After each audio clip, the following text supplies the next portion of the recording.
আমরা আগামী 22শে সেপ্টেম্বর মেফেয়ারে বন্যা কবলিত মানুষের জন্য সাহায্যার্থে আমরা একটা কনসার্টের ব্যবস্থা করছি।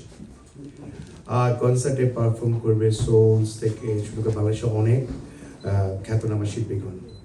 তো আমরা একে একে আসলে সবাইকে ওটা জানাতে চাচ্ছি যে আসলে কী হচ্ছে। আপনাদেরকে তার আগে জানিয়ে রাখছি, এই কনসার্ট করা নিয়ে আমাদের একটা উদ্দেশ্য হলো বাংলাদেশের মাননীয় প্রধান উপদেষ্টা ত্রাণ তহবিলের জন্য অর্থ সংগ্রহ করা।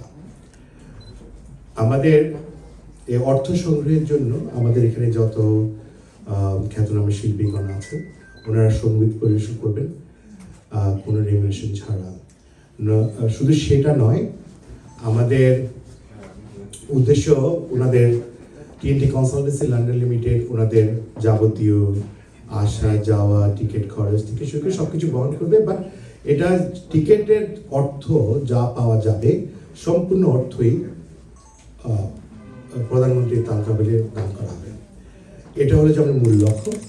তো আমি আসলে কথা না বাড়িয়ে আমি আমাদের খ্যাতনামা শিল্পীগণদের সাথে পরিচয় করিয়ে দেবো প্রথমে, দেন আপনারা একে একে কোশ্চেনটা ওনাদের কাছে করতে পারবেন। তো প্রথমেই আমি অবশ্যই ডাকবো আমাদের লোকাল আমাদের লন্ডনেরই দুজন খ্যাতনামা শিল্পী। প্রথম অমিত দে। অমিত দা আসবেন প্লিজ। দেন ইনা খান,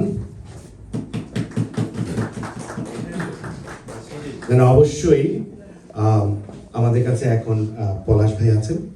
পলাশ ভাই একটু আসবেন প্লিজ। পলাশ সাজ্জাদ।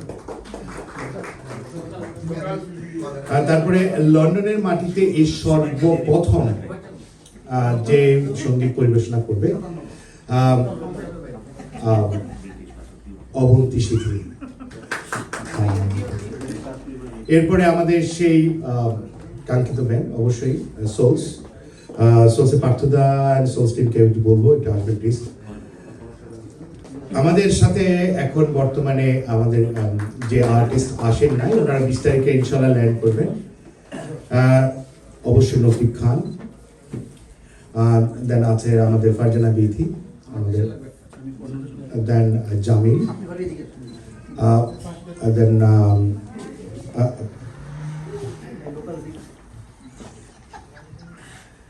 আতিক হাসান। ওনারা 20 তারিখে ল্যান্ড করবেন। ওনারা সবাই থাকবেন। বাকিগুলো কোশ্চেনগুলো আপনারা ওনাদের কাছ থেকে একে একে জানতে পারবেন আপনাদের যা জানার প্রয়োজন। ওকে, সো স্টার্ট ফ্রম